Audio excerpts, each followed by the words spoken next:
Chris, we were just talking in our little green room that the differences between Canada and Berlin. So what are the differences apart from perhaps there's more sausages in Berlin? Do you think in comparison to Canada? I think there is, and I think there's more liters per head served of pilsners and lagers and ales. So I would say that would be a definite difference. But what an awesome time to be here in Berlin in February. Yeah, well done. And myself and my team, the Beanstalk team, we're trying to recount how you and I stumbled across each other. And I think it was for me covering the IFPA Global Produce Show. I just saw your stand, and it really stood out whenever this was in Florida. And you were really engaged with a number of people. So I just walked up to the stand, and you very kindly capitulated and allowed me to do an interview. And the 2, 3, 4 interviews that we've done face to face or online, I've always learned a lot from you. And the reason for saying this is that I've always got this perception that you and your colleagues in the States are so good, so strong in the marketing of fresh produce in comparison to us in the UK, in the EU, where we're perceived to be weak. But likewise, we might be slightly strong in other areas like, I don't know, sustainability and packaging. So that's why I've always loved the relationship with yourself. But can you just introduce yourself and your business so that we can all look at it on social media and start to follow you, please? Who are you? Who are you representing? Absolutely. Well, Max, always it's great to connect. Yes, we did connect 2 years ago in Orlando at IFPA. We had a great conversation. But for those that are tuning in today, my name is Chris Veillon, and I plant seeds. That's my job. People kind of chuckle when I say that, but I said, in all honesty, I do that, and with my team. I work for a vertically integrated, forward-thinking, family-managed company called Pure Flavor.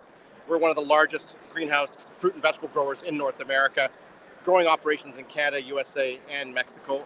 A wide variety of award-winning brands, currently an extreme growth path of significant volume. You know, we're evolving as fast as the industry is moving forward, and I relish the opportunity to travel worldwide to understand the global market space, and what better space to do so than in Berlin every early February for LOGISTICA. I've been coming to the show since 2007, and I've only missed it for 2 years. One being COVID, and the second year because it was timed at the same time as our home show in Canada, the CPMA. So it's great to be back in Berlin, but my eyes are keenly focused this year on shiny and new. And it's been day one so far. I got my 15,000 steps in yesterday. My Apple Watch was very happy, my body not so much. But I'm back today for day 2, and then obviously day 3 tomorrow before wrapping up and heading back over the pond to Canada on Saturday. Okay, and it's great that you've been to Fruit Logistica on so many occasions. But can you remember some of the key learnings that you've picked up from Berlin, whether it be this year or previous years, so we can learn from you?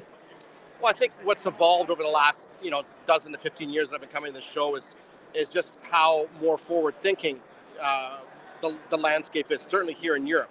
We're learning a great deal at this show year over year. I remember when the first LED lights came into play here at the show. The onslaught of a greenhouse-grown berry initiated here so many years ago. But now, as time moves forward, we're seeing more and more emphasis put on innovation. And the innovation part is not necessarily something shining and new, but something grown better, healthier, more shelf-stable, more... how can I put this? Sustainable is the way to go, but I think it's more so focused on, the need to feed, and the ability here to have that many choices is unbelievable. So I'm actually, Max, I'm gonna pause our conversation for a second. Do you remember Mary from 10 Acre Marketing? Yeah. Max! That's Max from Beanstalk Global. Are you on live? We're going to talk to Max soon. There you go. Yeah. We'll see you in a minute, ladies. This is hilarious. You can hear me through your ear. Oh, yeah. There you go. She's saying hi. We're going to see you in a few minutes, so I'm going to let them keep walking. Yeah, that's right. Yeah. What are the chances? What are the chances of running into somebody from across the pond on this side? Anyways, to come back to your question, Max. Literally, when you come to Logistica, you're seeing the world stage. You're seeing not only what's going to take us, forward to tomorrow, into next week and next month, but years to come. And I think when you look at innovation here really is about moving the industry forward as a whole. And it's not just by a region. You're talking nations. You're talking continents. It's a fantastic landscape to learn and take it all in. My camera roll is filling up very fast. Yeah, well, Chris, well done, and trying not to go over the edge of being slightly controversial. Are we not? Oh, am I going to say this? Are we not in a war? You look at the highly processed food sector and the rampant rise of diabetes. To me, the answer to this is just eating more fresh produce. But the likes of those highly processed food and the companies behind it, they've got such a marketing might. To keep selling their products, when the answer is to sell more of your pure flavor tomatoes. How can we? The show is brilliant and the IPA show is brilliant, but how can we break this perhaps slightly myopic look always at ourselves inwardly? How can we get more in touch with the consumer so that they buy our produce instead of highly processed foods, and so we can change that the health of the nations globally? How can we create that change? It's about knowledge. Knowledge is king. And I think, I took part on Tuesday in IFPA's Executive Leadership Summit here. And the overall theme was, yes, focused on sustainability and packaging and plastics and so forth. But it was really, one of the veins was consumer knowledge. If consumers don't know, they just don't know. And I think collectively there's an opportunity to educate consumers on the value of, food as medicine. We see many stories come out online. And I actually posted to LinkedIn in the last week about the conundrum about food as medicine and such. But I think really, Max, it comes down to how a consumer understands the value proposition of a fruit or vegetable and how it impacts their lives. And if we're just focused on the sale, we're doing a disservice not only to our retail partners but to consumers. So there are brands like understand the value of that product and what does it contribute to their lifestyle and such, and the healthier choices make it more accessible. And the onslaught of CEA, or the greenhouse grown as we call the OG, further insulates the opportunity to have those products year round with a consistent supply chain, with consistent size, flavor, and availability. If you want a consumer to engage and engage repeatedly, make sure your product's available. And I think the greenhouse grown space is certainly doing that. So we're going to contribute to that as far as the future of fresh. But in many respects, I firmly believe it comes down to consumer education. That is the greatest barrier to conversion and to consumption. Yeah, well done. And just, I don't want you to be modest now. I think that the significant changes that you've made to your business by your entree in, and what you've done on the social media perspective in the last 3-4 years has been phenomenal. Can you just give us an insight as to what you and your colleagues have managed to create socially media wise to that external market, to those external customers, please? Well, we took a very different look about how we connect with consumers. And as you and I have talked about this before, our landscape is saturated. I call it a sea of sameness, really an SOS. So we really need to navigate away from the steep and deep murky waters. And what we've done is we've developed a strategy that is very storytelling focused. We really peel back the layers. We go beyond the package to tell that story. So yes, don't want to kid ourselves. We're a sales company, and we sell first and foremost. But the need to educate that consumer is powerful and drive them into retail looking for XYZ. So the strategies our teams have developed at Pure Flavors has really been about engagement. We've created an extensive amount of content that lives digitally, whether it is video-based, photo-based, infographic.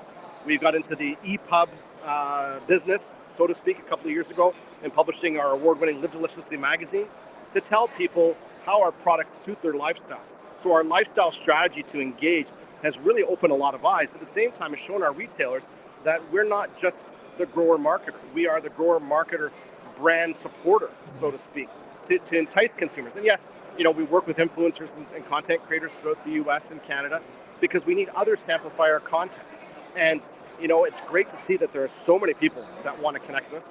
We have thousands of people a week, literally thousands a week, that are tuning into us. And that's amazing. And that's purely from the web. For a non-transactional website, information-based, that's off the hook. We significantly outpace all of our competitors when it comes to digital space in regards to Facebook and how we use our digital strategies and geofence and connect to people, because we need to be relevant. We need to be relevant in their backyards. So if we're in New York City and we're talking to people in LA, there's no connection.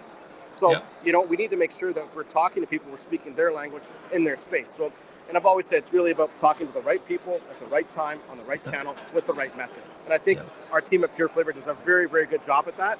Our team is growing and expanding and learning, but for the most part, it's a team-focused effort that It takes a lot of hard work in fresh produce today because we've evolved considerably in the last 15 years. Many years ago, in former lives, we were a very small team of 1 or 2 people.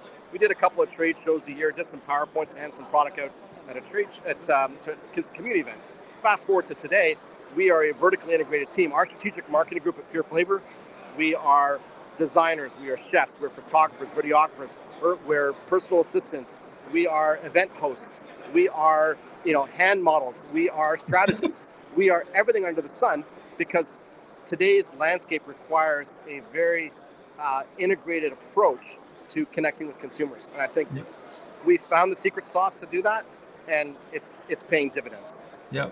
And everyone, this is what I saw in Chris and Pure Flavor 3 years ago. If you want to learn from an industry leader, an industry leading business, just have a look at Chris, his colleagues, and Pure Flavor. Look at the tags up and down. And I'm sure this is okay to say, Chris, collaborate with Chris, because we're all in this together. If we all come together and learn from like Chris, and Chris likewise will learn from us in other areas, we're going to be but stronger, not only in the US, not only in the UK, but globally. Chris, would you agree? Absolutely. It is all about collaboration.